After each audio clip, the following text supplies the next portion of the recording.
Back to another episode of Fenway Finale. My name is Nick Diamond, and tonight I'm joined by James, Johnny, and Will. We're live on YouTube and Twitter to break down everything from this series loss and this Sunday's afternoon game. Let's start with our initial thoughts from just today's game. James, let's start with you. Go ahead. I think overall, with today, obviously Willier with the 2-run homer, but the lack of situational hitting. The 1 3-run homer by Suarez did the Red Sox in. Had plenty of opportunities to win the series with situational hitting, drive some runs in, and they left too many guys on base. And ultimately, we've talked about the offseason needing that impact bat. Guys didn't come through today, and that ultimately could be the bugaboo throughout the season is the lack of situational hitting and driving runs in and low-scoring games.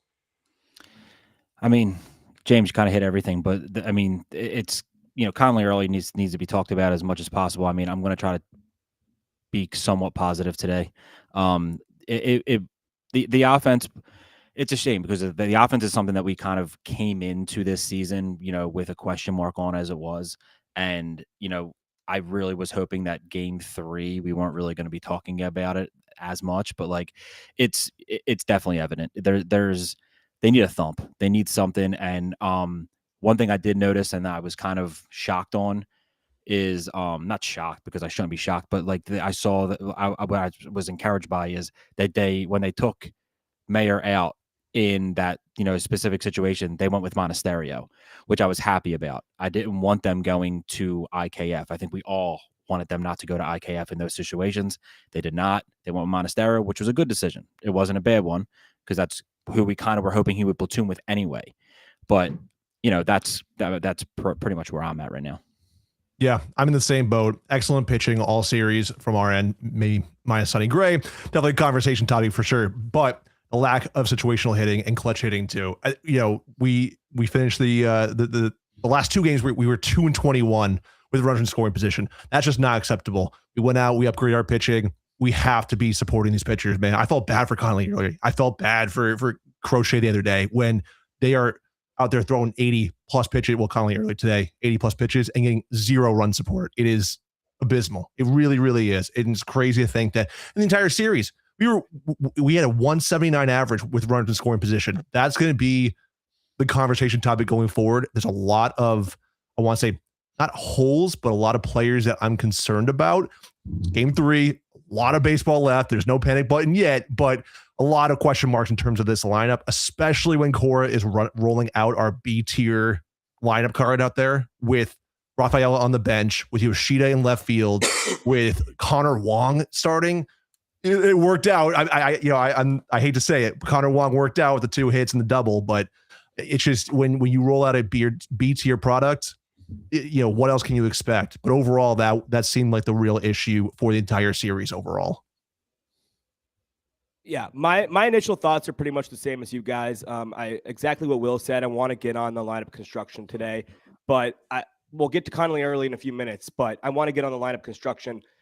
My biggest thing was Masataka Yoshida in left field. I know it probably wouldn't have mattered, but there was a few balls that I think Roman Anthony or Jaron Duran would have tracked down in the outfield today that might have made a difference in today's game. It's a 3-2 game, a ball to left field. I think there was one that Yoshida took an awful route. He went kind of directly to his left, and the ball was kind of over his head. And there was a ball that was directly in on him, and I think Roman Anthony or Jaron Duran with more elite speed could have gone and maybe had a diving attempt for one of those balls. I just think there's no reason for Masataka Yoshida to play outfield when you have the outfield defense that the Red Sox have.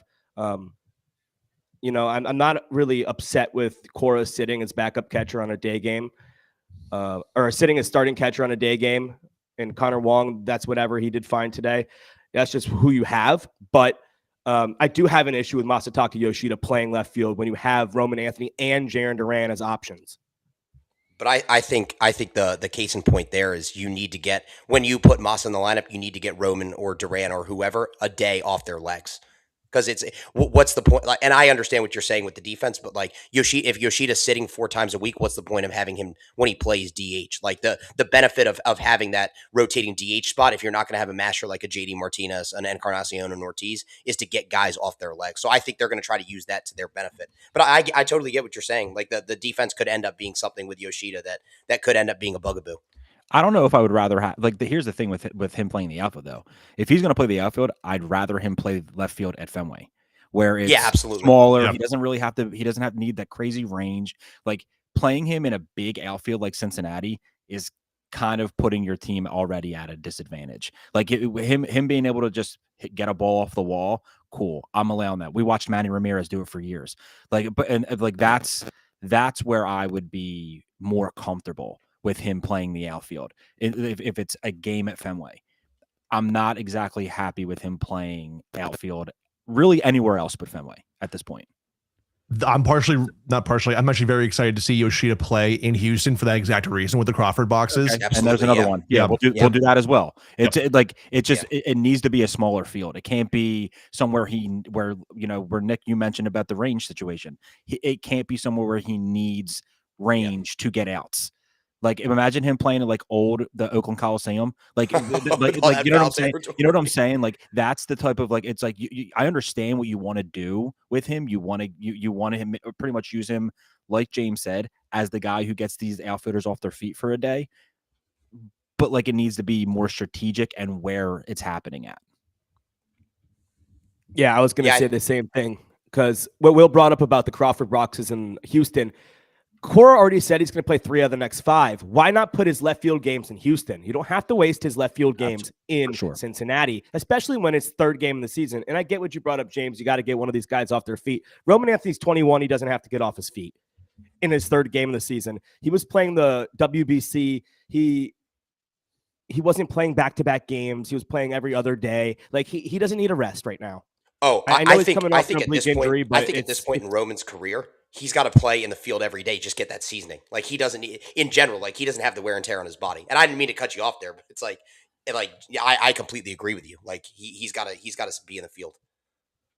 Yeah, 100%. And then, Will, I think you were talking as well if you want to continue your point, but no, I was just agreeing with everything that you guys were saying too. Again, this Houston series, I don't know why we wasted a Yoshida appearance in left field, like you were saying here in Cincinnati, when we just play them all 3 in Houston. I would almost more understand that than the whole excuse of getting Roman off his feet with the DH and staying on for the pinch hitting.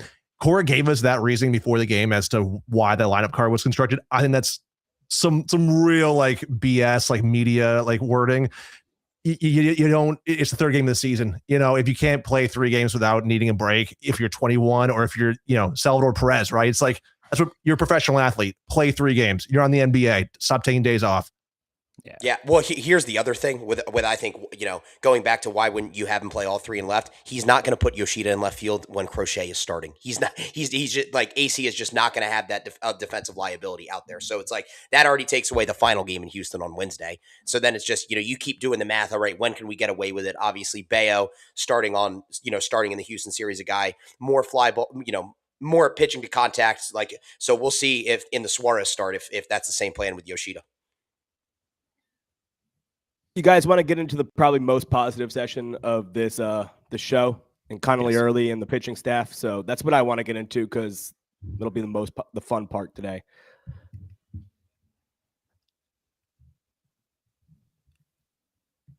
So we're going to get into Connolly Early's start today, his first start of the season after coming off an amazing spring where he won the starting pitching job. 5 1/3, 5 hits, 1 earned, 2 walks, 6 Ks, 96 pitches. I kind of thought he was done after the 5th inning, and they kind of stuck him back out there to get through Ellie Deli Cruz. That shows a lot of trust in Connolly Early this early in the season. I think Cora probably didn't have to put him out there. I know Weissert didn't do his job. I don't know who you could have gone with that early in the season at the 5th inning or the 6th inning. I know Slayton and Whitlock, you don't want to use them. You don't want to push them this early in the season, but using Connolly early in the 6th shows a lot of trust. And I was very proud of what he did. I was very happy to see that because we were hyping him up yesterday.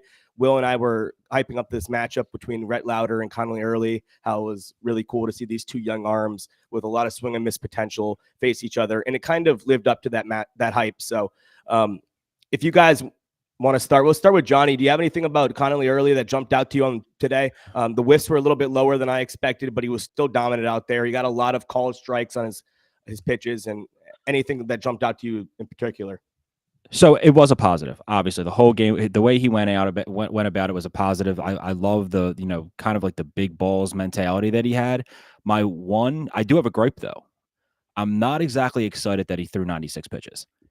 I didn't really think that he needed to get to that 90 range, but that's just me, kind of just being a curmudgeon at this point. But like it's at the same time, at the same token, he gave you what you needed. I mean, I know you mentioned that he won the job. From all the reports that we've heard, he hasn't exactly won the job. It's more still of like almost like an extended spring training, is from what I believe I saw Chris Cotillo say about. I believe Johan Oviedo is going to get a start here eventually. Like they're going to try to, they want to see what he's going to do as well. So, but like at this rate, I don't know how you pull Conley Early out of this rotation. He is exactly what we hoped for. Nick, I heard you yesterday saying this, and I believe me and you have talked about this. I actually am higher on Conley Early than I was on Peyton Toll. So this is something that I expected. I expect him to be a positive force on this team. I love the fact that he went out there, did what he had to do. He did enough to win this game.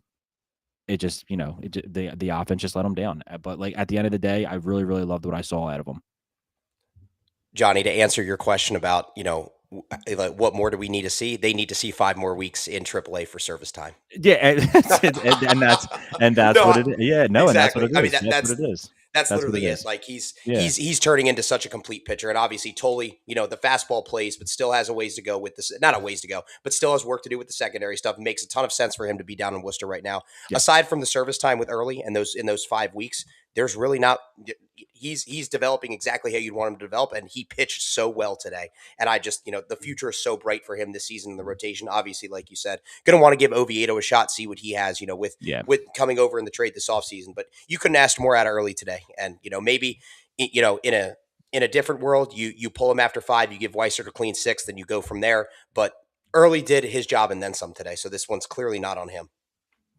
I think a big tail too was, Nick, you kind of touched on it too, setting him back out there in the 6th inning to face Ellie De La Cruz. This is not the 9th hitter. This is not some bump.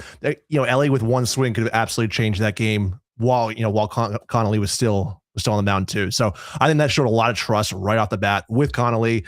Again, like we talked about in the past, he's earned this spot in the rotation, and he absolutely delivered today. I loved every bit of it. I'm really excited to see that 96 pitches. They're not babying him. They're not getting him off of his feet when he, has a few pitches under his belt, right? So really excited to see this. Exactly the start that I was hoping to see. I do want to make sure that I also give him his peanuts for he was throwing some paintballs. I mean, he was painting those corners like it was his job. I mean, it is his job, but as if he was like a painter, right? Some of those pitches just, like you just see like the strike, or I'm sorry, the ball outline in the strike zone. It's right in that corner. It was just beautiful. It's like impossible to hit those pitches that he was throwing. Some of them that he was throwing, and it was just a beauty to watch. And I think the big thing with Early is that obviously, especially no pun intended, earlier in the game, not a ton of base runners, but he was scattering hits, and he's always poised. Like regardless, bases loaded, nobody out or nobody on 2 outs after 2 strikeouts. He doesn't get rattled. It's the same demeanor, same mindset out there. And I think that's ultimately why he's been so successful, is that he doesn't get rattled when things get tough. And I think there, if the pitch count was lower, I think they would have let him try to get out of that jam in the 6th. One more thing. One thing maybe I was hoping to be positive today. Maybe I'm going to be negative. Another thing that I wasn't a huge fan of is like, and I know we touched on Connor Wong, and he had a good day today, at the plate, but like, I don't love getting your top 4 starters with the backup catcher. I'm not a big fan of that, because you're going to need a guy like Conley Early come, October. I don't want him not having the same trust and the same understanding in the captain that he has in that he would have with Wong. There is some type of camaraderie there that you have to have with your catcher, your battery mate. And I'm not a big fan of that. I don't like that he's like, I hope that this isn't like a thing. Like Conley Early's catcher, it becomes Connor Wong. Like I don't need that to happen, because I don't need Connor Wong getting at bats in the postseason. I agree. And then I even noted too in our chat during the game how many, they weren't necessarily pass balls. There were some pass balls, but also just dropped pitches on Connell's off speed. It was like remarkable. I'll give him 1 or 2. He had 5+, I counted, That's just unacceptable from a Was it the major first- league catcher.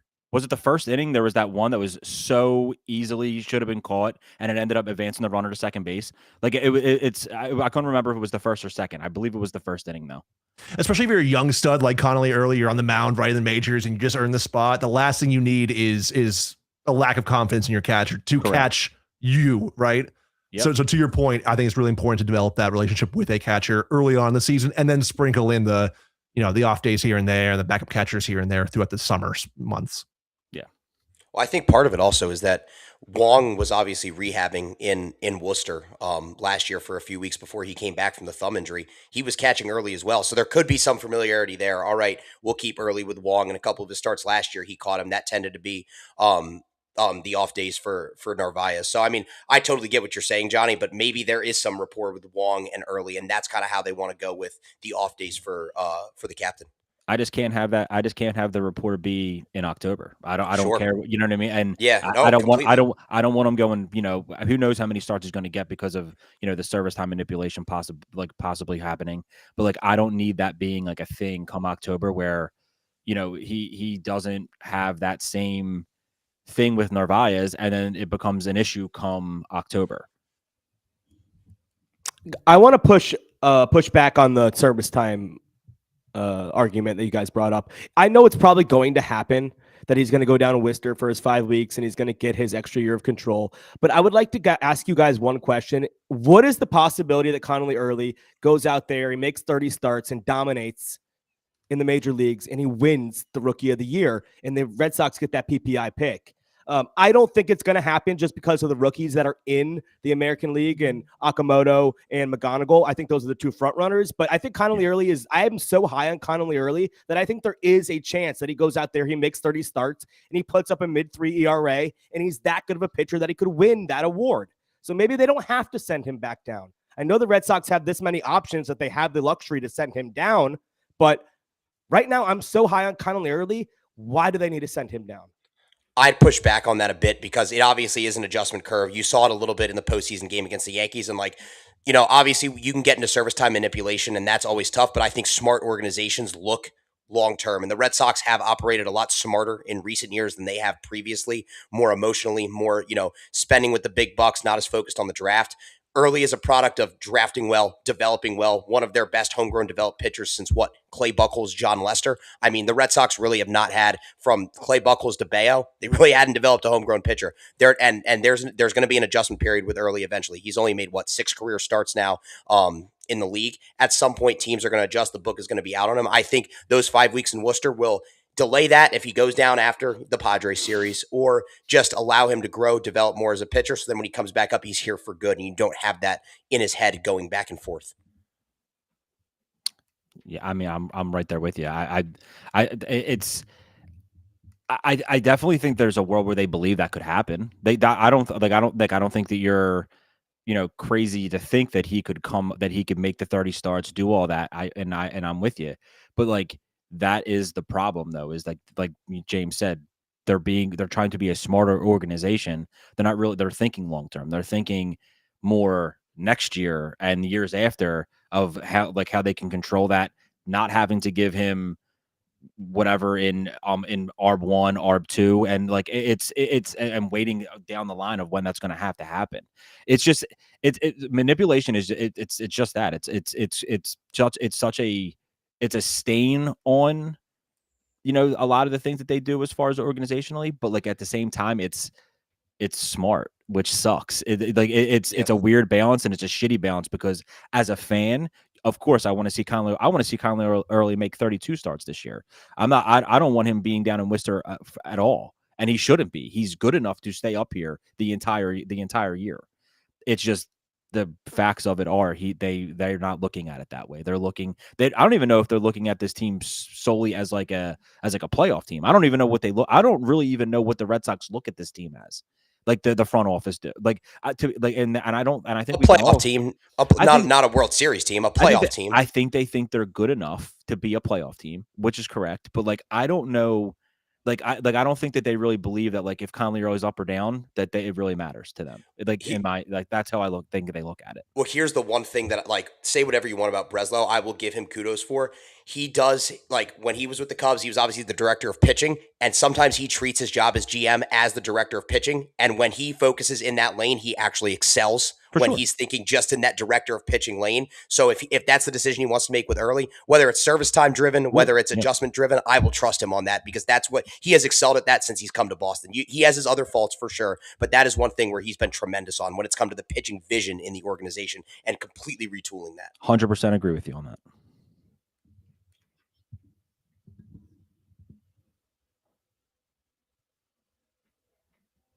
Is he muted? Anything else about Connolly Early or this pitching staff? We'll get into the bullpen a little bit later, but anything else about Connolly Early today? I mean, we all gushed about him as much as we could, but we can get into the offense next if you want. Do we have to? Yeah, we got to, unfortunately. Okay. I mean, today there's a few. Let's start with the bright spots. We'll just name a few off the top. You know, Wilyer Abreu was the biggest bright spot. Comment here from Brittany Noah.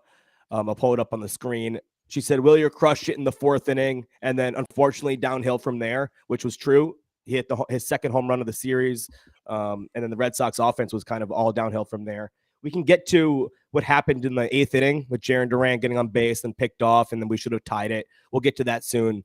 But let's just start with a couple bright spots. Do you guys have any other bright spots on the series besides Wilyer Abreu? Will, yeah. I am so afraid to say this this could be brought up later on, but Connor Wong, 2 hits. I did not expect that this would be, my reaction today.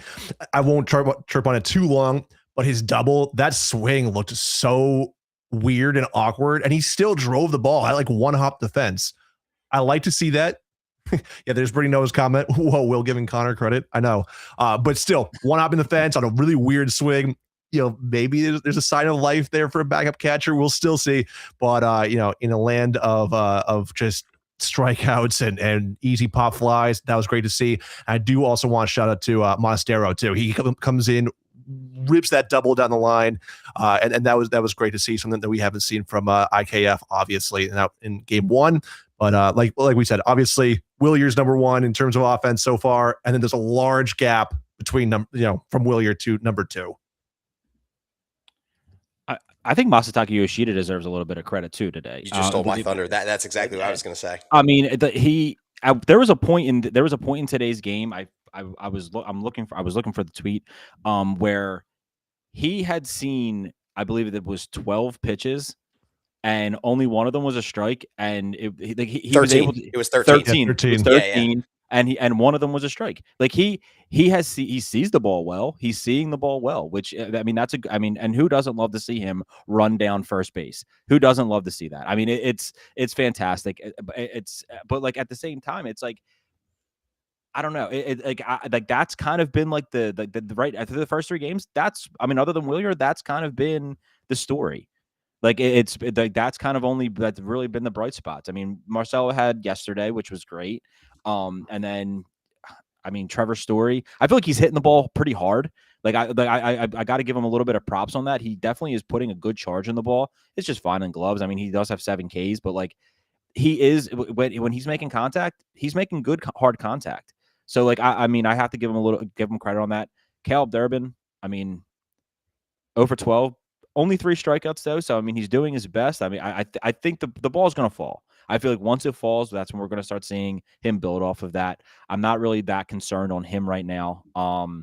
Narvaez obviously wasn't in the game today. Cedane Rafaela, one strikeout should be. That's something I'm very, very proud of for him in the first 3 games. One strikeout is phenomenal. That's something that we were really seeing a high strikeout totals in the last couple of years. Definitely been improved upon. And other than that, Will talked about Monasterio. That was one of my other points. I do want to quickly mention too, Contreras' hit today. That was 110 off the bat to Ellie De La Cruz. Whether it should have been a hit or an error. Yep, it should have been an error. Yep, absolutely. I do not know how that's not an error. It's hit directly at him. And then hometown scorekeeping in Cincy. They're not giving their boy Ellie an error on that. You even heard the broadcast too. They go, I know. How is that? How's that not an error? About that. Yeah. I think in today's baseball, they wait to see how hard the ball was hit, and then they judge if oh, he shouldn't be able to catch 110 miles per hour. If he catches it, it's amazing. Like that, I swear that's really where their mindset is. It was the same thing that happened in game 1 when Roman hit the ball to Stewart at first base. Same deal. How is that not an error? Because it was hit hard. That's why. I think that one has more credence to be a hit because it's like he kind of just blocked that with his body and knocked it down with his wrist. Like I think that one was an example of the ball catching Stewart more than Stewart trying to catch the ball. But this one was definitely an error today, or should have been an error. Yeah. I want to nitpick Roman Anthony just a tiny bit. I mean, he had a great first game. He had 3 hits in the first game. He hit the ball hard every single time. But he struck out 5 times and he hasn't lifted the ball at all, which is the one knock on him as he hits the ball into the ground. He does hit it hard, but he hits the ball into the ground. And I just like to see him lift it a little bit, especially in that stadium where the ball absolutely flies. I think it was an opportunity for him to lift the ball a little bit more and try to hit some extra base hits, because besides the home runs, the only extra base hit was Marcelo Meyer's double. Everything else was just singles. And like you mentioned, the Contreras ball should have been an error. You could have probably given an error to one of Roman's singles, but I kind of agree with you. I don't think that one was an error. But Roman Anthony's going to be great. It's just a tiny nitpick on Roman. Had a great first game and then was kind of cooled off the last 2 and hasn't lifted anything at all. But yeah, 5Ks. I'm not worried about him, but he also if had the Red Sox are going to go too. anywhere this year, Roman Anthony has to be a star. I mean, I'm not worried about the K's with him. He struck out 84 times in 71 games last year. Like the K's are gonna. I don't know if they're necessarily gonna rack up over 200, but he's gonna strike out. Like that's part of his game. But that's the new wave of prospects, new wave of baseball in general. Like he's gonna be fine. He's gonna lift the ball. That's the strikeouts is just that's something that we're gonna have to learn to live with him because it's gonna happen and that's fine. Especially with this permanent batting leadoff position too. More ABs, more strikeouts. It's just gonna happen. Yeah. And him coming up and I feel like he was coming up in, pretty good situations too. I mean, he came up in, I believe it was the 8th. Was it the 8th inning? He came up in a pretty big situation, or was it the 9th? No, it was the 9th. It was the final out. Yeah, it was the final. Like he came up in a very big situation there, and unfortunately couldn't do it. Yeah, and exactly. So there was just something that he just couldn't figure it out. Like that's the type of stuff like where I think like once he gets that big hit, I feel like that's when we're going to start seeing it gets lifted off his shoulders. Right now, he knows that a lot of what this team does offensively relies a lot on what he does offensively. So, like, I feel like there's a lot of pressure on him, but I feel like once that big thing happens, like whether it's a home run or whether it's a single in that situation to where he scores that run in, that's when we're going to start seeing the superstar that we believe that he can be. Like this year's version of when he tied the game in Minnesota and San Diego last year in that Correct. 2.5 week stretch in the 9th twice. Yeah.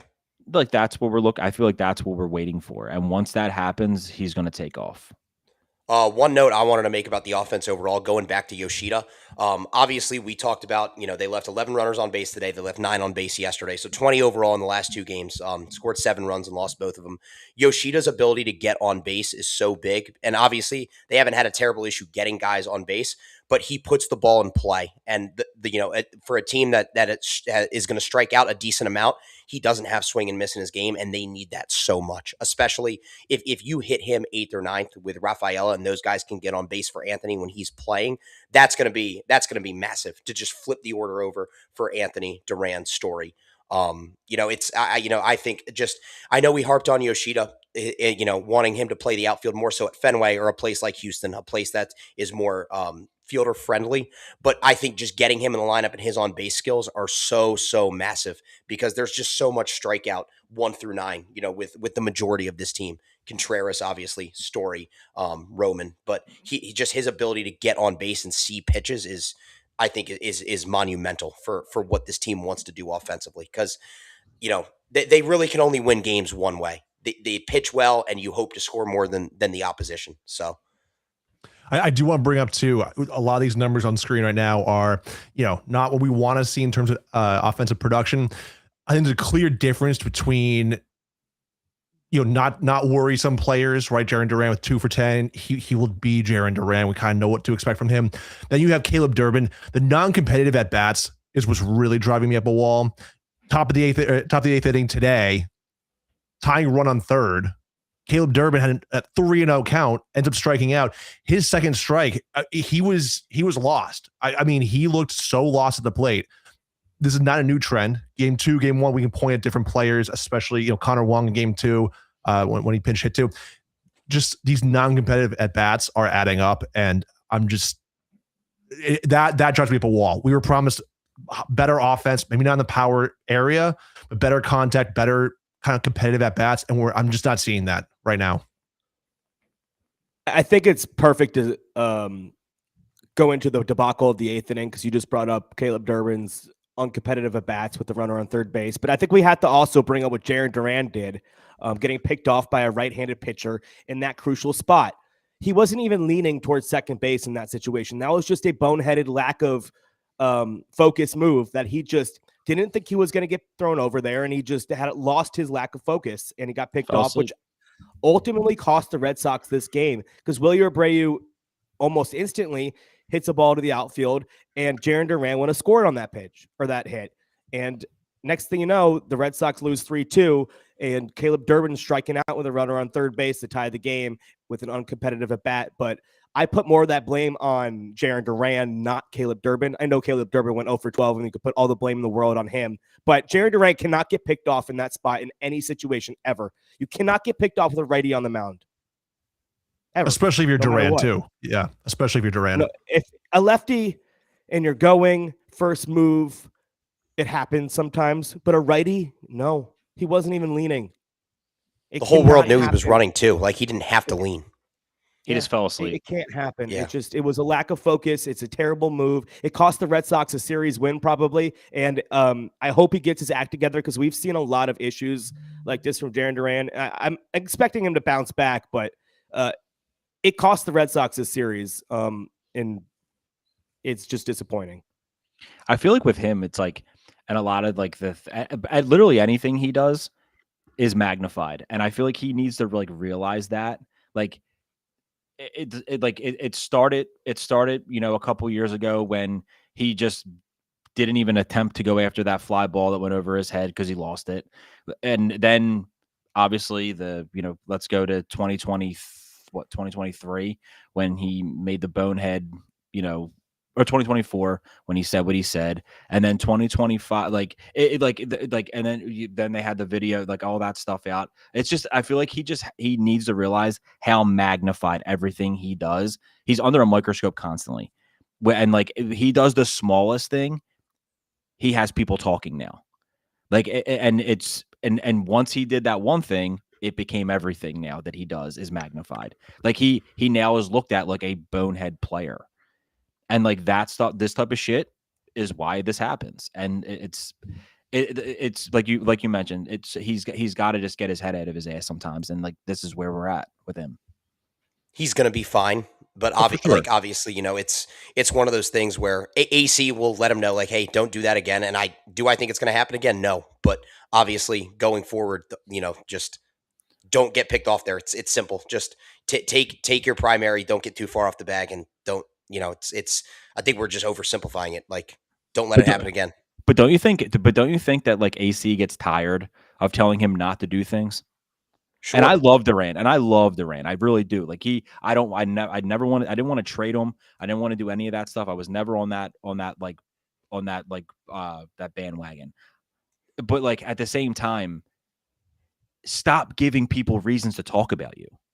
Just go in, do your job, and just do it. Like stop worrying. Like him falling asleep at first base when he barely even had a lead. Like that's bullshit. Like that's Bush League bullshit. And like wake up. Yeah, I'm also tired of like not playing smart situational baseball, not coming through in situational spots. And it's been the same thing for the last 4 or 5 years. And it's like at a certain point, AC, like you were a good situational player, but look in the mirror. And by any means, is it his fault? No, but he's the one common denominator from 22 on. So it's like just get a grip overall on the situational awareness. Mm-hmm. Here's a comment from Ken Santos on Twitter. I also blame Cora in the front office for anointing him as the clubhouse leader every year. In 2024, Cora made a few comments about Duran, and if I'd tell my kids to play like this guy, do you think that went to Duran's head and made him this kind of way? I don't think that's the reason why he's like. That's how Duran is. I also don't think that means that he like was looked at as a clubhouse leader. Like just because you're supposed to, like, I don't know, like I feel like guys like, for instance, like Chase Utley, for instance, he was never the clubhouse leader. Everyone wanted him to play. Everyone, like every kid should want to play the way that he did, but he was never looked at like Rollins was supposedly the clubhouse leader there, right? So like not every grunt type of player is looked at as a leader. It just that's how you want your player to play.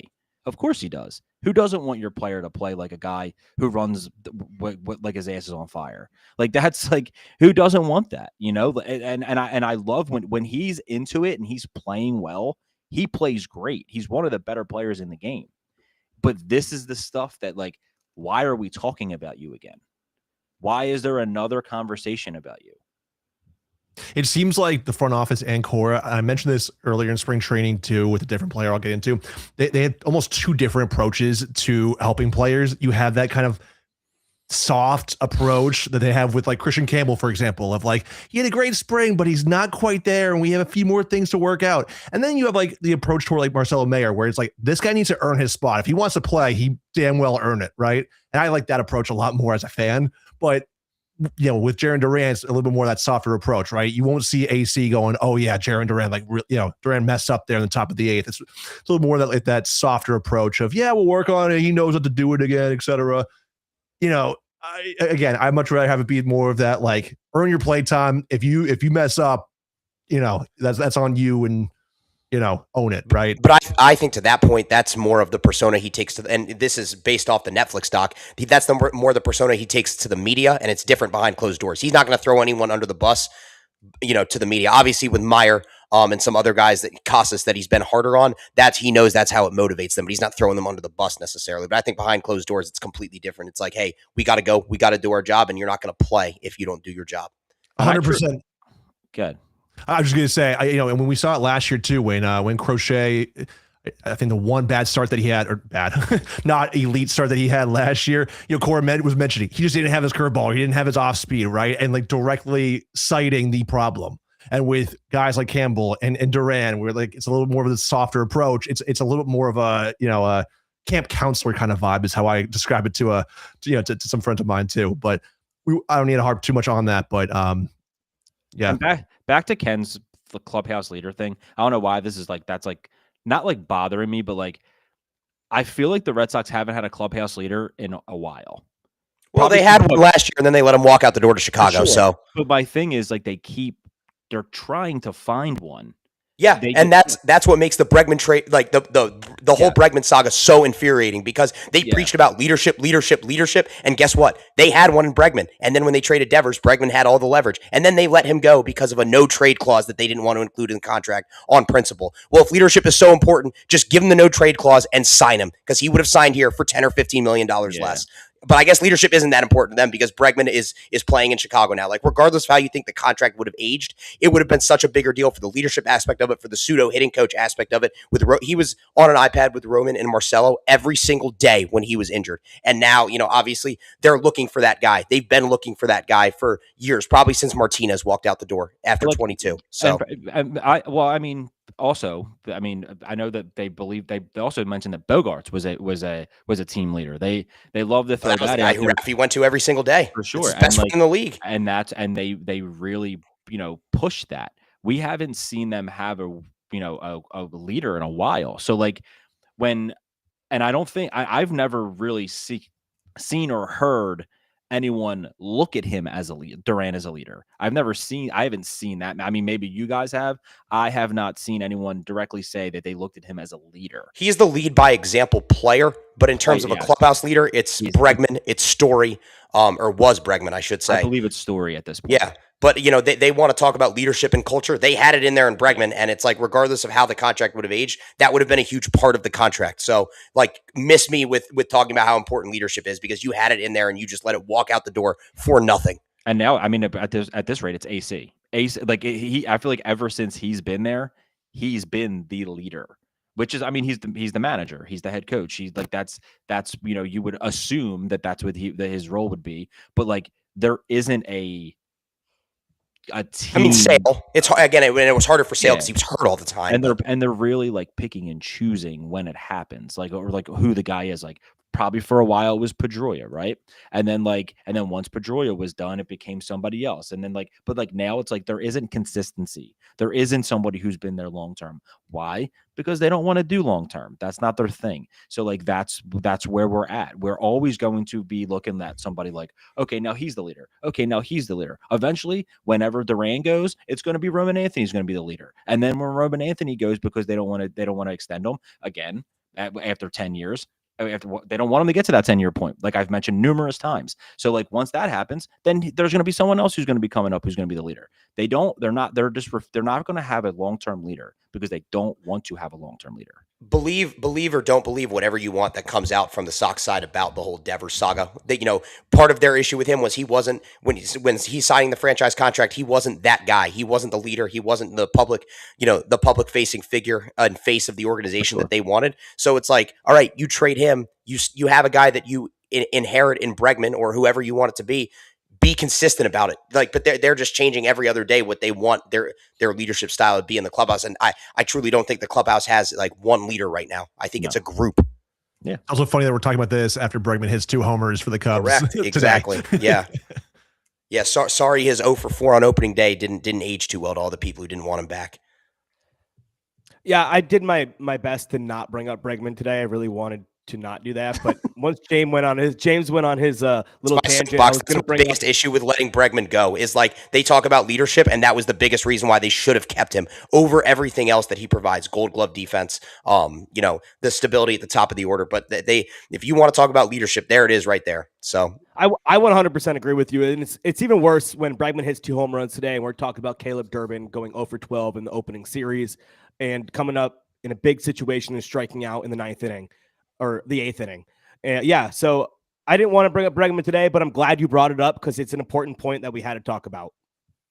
Do we have anything else about the offense? Because I think we should get into the bullpen, and then we should get into – all right, go ahead, Johnny. My one more thing. I on Twitter, whoever follows me, I have been doing my top 10 in WRC Plus every single day. Red Sox fans, tomorrow you will be excited because Wilyer Abreu will be in the top 10. I don't know where he's going to fall. Right now, Seattle, he was 5 for a little bit. Brendan Donovan hit a home run. Now he's 5. Now Wilyer's dropped to 6. Who knows where the rest of it? Luke Rowley's still in there. Cazone's still in there, is still, has been playing really well. But I believe he's still going to end up being in the top 10. So check for that tomorrow. As of right now, he is in the top 10 right now.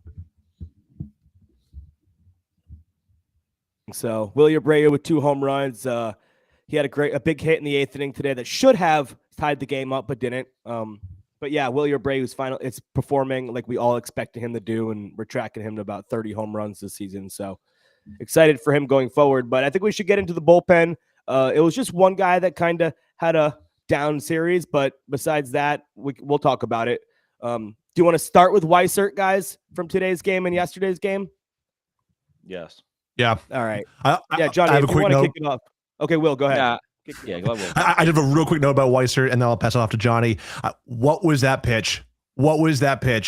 You have him 0-2, and you give him middle a little bit in fastball against Suarez too, of all hitters. What was that pitch? I mean, so like my thing is right now, like I know last year Weissert was looked at as very good because he had a 2.82 ERA. He had a great year, from that perspective. He also had a 4.33 xFIP. I'm not sitting here. I don't trust Greg Weissert. Didn't trust him last year. Don't trust him now. The fact that he threw 3 straight pitches to Suarez that were pretty much down the middle, and Suarez spit on 2 of them, and then was like, all right, this dude's just simply an idiot. And then just absolutely launched it. Like, it's going back to the well too many times on a guy that we've seen do, he does damage. Like, and this is the problem with guys like Weissert. And I feel like this is also a problem with Cora. He puts too much trust in guys like this. He did it with Zach Kelly too. And that was another moron that I'm so happy isn't here. That isn't up in Boston right now. but Weissert's going to eventually. I don't look at Weissert the way that like a lot of fans do, because I also don't look at ERA for relievers, middle relievers specifically. I don't really look at that as like this is what they are. FIP is a much better tell, and that's where I could tell that he was going to be shit this year. I'm negative today. I mean, I think I was just going to say the one concerning point is a lot of Weissert's meltdowns last year came when he was relied upon, worn down. Like obviously in June was one of the most used pitchers in baseball last year. He kind of saw the wear and tear in the second half of the season. This is back-to-back outings where, yes, sure, he pitched in some high leverage situations in the WBC, but hasn't pitched a ton this year and is already having these letdowns, and that's uncharacteristic of him. It's usually coming off 6 outings in the last 10 days, and then it's happening. So I think that's ultimately my biggest concern. I just don't like bringing Weissert in to an inning with a runner on already. He has already had inherited runner issues in the past. Bringing him in that situation is after back-to-back days, after pitching a lot of high leverage situations in the WBC. I don't think I think we set him up for failure, but also in that situation, that's the guy you got to go to if you look at the depth chart. You're not going to go to Whitlock that early. You're not going to go to Slayton early. So that's the guy you kind of have to go to. I think the only thing I would have changed if I was the manager is I think Connolly Early comes out after 5, after his 86 pitches. I think he was at after 5, and then they pushed him for a few more batters. And then they forced Weissert to come in with a runner on base. I think he's always done better with a clean inning. I just think that's the one thing they could have changed, but Weissert has to perform in that situation. He doesn't need to throw an 0-2 pitch right down the dick. That doesn't need to happen. I'm not trying to defend him, but they could have managed that a little bit differently and given him a clean inning to work with. I feel like, but that's a problem. Is like, why do I understand he's had issues with inherited runners, which again, this is what I'm talking about. Like, this is why ERA for relievers is such a stupid stat to follow, because at the end of the day, his 2.82 ERA is not believable, because we've seen him with inherited runners. Remember a couple years ago, Brad Hand had like a 1.81 ERA, but his FIP was like 4. Like it's just so astronomically different, because this is who they actually are. And listen, whatever, but like, I don't need him in big situations. I don't need him in I shouldn't have to worry that my reliever who's coming in because we have we're in trouble, or there is a troubled situation. I can't be nervous to put a reliever in. Like, it shouldn't be like, well, he's not good with inherited runners. Oh, well, then he shouldn't be here. That's my point on it. Like, I shouldn't have to wait for a clean inning to put Greg Weissert in, because that means that he's not that good. Like, he's not that good of a pitcher. If he can, and this is his specific spot. He's supposed to get you out of that, and he didn't, because he's not that good. Stop putting him in situations unless it's like they're getting blown out. Like, he's like, that's where I look at him. I don't think he's not somebody that I can rely on like a playoff roster. I don't want him on a game that we need to win. It's again negative as shit today. I think bringing him in this situation today was more of an outlier than what it will be throughout the course of the season, just with how many guys went yesterday. And obviously, aside from Watson, pretty much everyone was available. But, when nobody was really fresh per se. So it was like, all right, got to go to someone, don't want to burn Witt this early. And that was, obviously AC went to Weissert, and that was that. I can give you yesterday's pitches from Saturday. Weissert had 27 on Saturday, so he actually had the most gave up a run out of anyone besides Watson. And then Whitlock had 6. Obviously, it was the 6th inning. You're not going to go to Whitlock that early. Slayton had 15. Chapman had 9. Colombe had 14. And Moran hadn't pitched yet. So you could have gone to other options, but Weissert was actually the most used pitcher. So there are some pushbacks on that, but like you've said, that is Weissert's job, to get you out of that 6th inning and set it up for Slayton, set it up for Whitlock, and set it up for Chapman. And that's a game you should have won. It's unfortunate you didn't, but whatever. Do you have anyone else in the bullpen that you wanted to highlight, or maybe even talk down about? I think besides Weissert, the bullpen was fine this series. we talked about Watson yesterday. It was a standout, 8 whiffs Dog. in his major league debut. Do you have anything about him? I know Will and I talked about it yesterday, but you guys weren't on. If you wanted to talk about him, I think that's the only other guy I would highlight. Yeah, I mean, I was very, very pleased by him. I mean, like, very shocking to see, like, again, he went out there, he did what he had to do. Like, especially dealing with the situation that he dealt with, ringing Suarez up twice, and then it coming back. Like, that's a lot of emotion. Tons of emotion there that he then had to, like, reel back, come back out there. He did that twice, and then had to then make an out pitch, and he did. Like, that's what I wanted out of Weissert. That's what we need out of guys like that. Like, if you're going to be in those situations, I need that. Like, and I can't not trust you. And that's where I'm at with Weissert. And that's where, at this point, I'd rather see him in that situation now. Yeah, and also speaking of that, in that situation, it's also his MLB debut. So it's like that situation compounded with the emotions of, for sure, this is my MLB debut. I got to get us out of this, and he did. So that was the only other note. Want to get into the look ahead and some predictions for the next series? Yeah, let's do it. So we got James, want to Sox. lead it? Go ahead. Sox going down to Houston for 3. Monday, Tuesday, Wednesday. Monday and Tuesday at 8:10, and Wednesday afternoon getaway day at 2:10 on Wednesday. I don't even know that what's the name? Dakin Park now. Minute Maid Park for pretty much everyone. That's how everyone knows it. Ranger Suarez on the mound for the Sox, making his debut tomorrow night, facing off against Lance McCullers Jr. On Tuesday, Brian Bayo making his season debut against Hunter Brown, who racked up 9 strikeouts on opening day. And then on Wednesday, it'll be Garrett Crochet making his second start of the year against Mike Burrows, who's 0-1 on the year with a 7.94 ERA. You guys want to get into some predictions? If you want to start with off, Will, just give me a series prediction, and then we'll go ahead from there. Yeah, I think we take hopefully 2 of 1. 2 of 3, 2-1 of the 3-game series. Obviously Hunter Brown, top 3 finals for Cy Young last year. Like James mentioned, he was a dominant opening day for the Astros too. I don't see why he won't continue that. And then I'm also just really pumped to see Bayo and Suarez. Those two, I would say, coming into the season and the spring training, were more question marks than Connolly early. And we already saw what we got from Connolly early. We know what we have from Crochet. These are kind of the question marks of what can they do? Can they actually bounce back? And can they actually deliver? And I think no better place than in Houston too. It's somewhat of a playoff environment. I know they haven't really performed too well, like as well as they have in previous years in short-term recent years.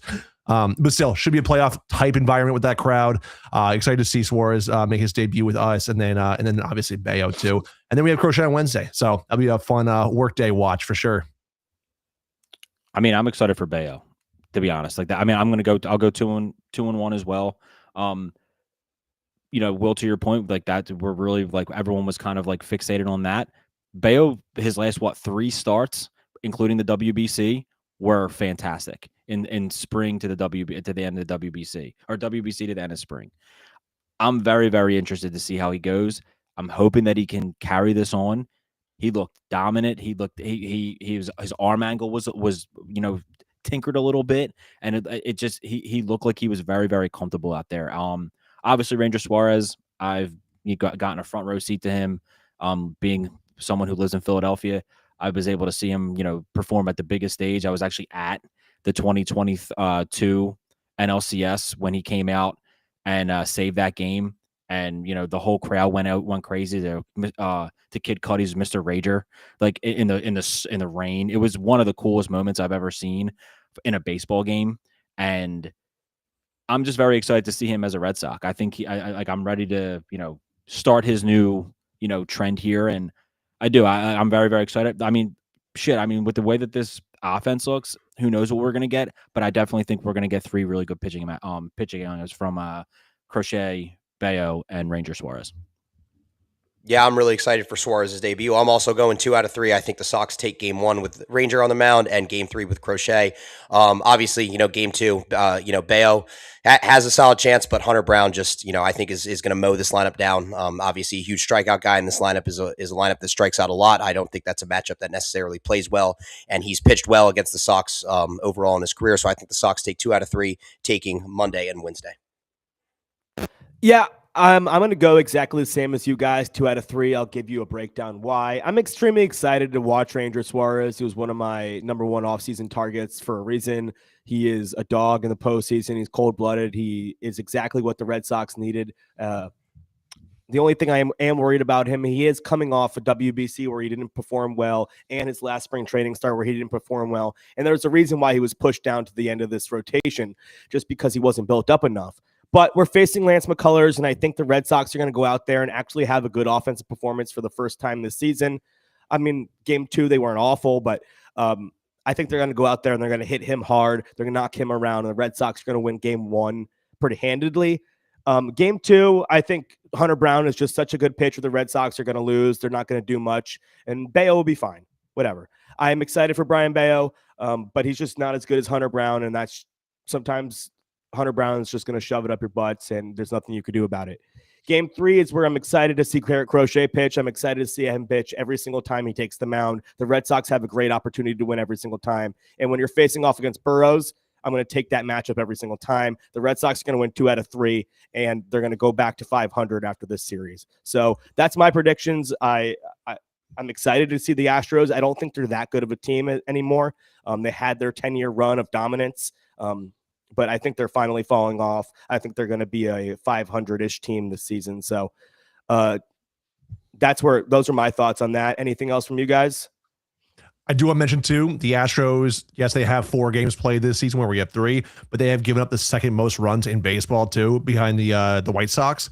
So I think that is an opportunity, whether we get to that bullpen. Obviously, Hunter Brown's going to be tough on that second game, but overall, I think that should be a sign of some optimism there, at least for me coming into this series. So hopefully we can get those runs on the board and actually see our offense come alive other than just Willier.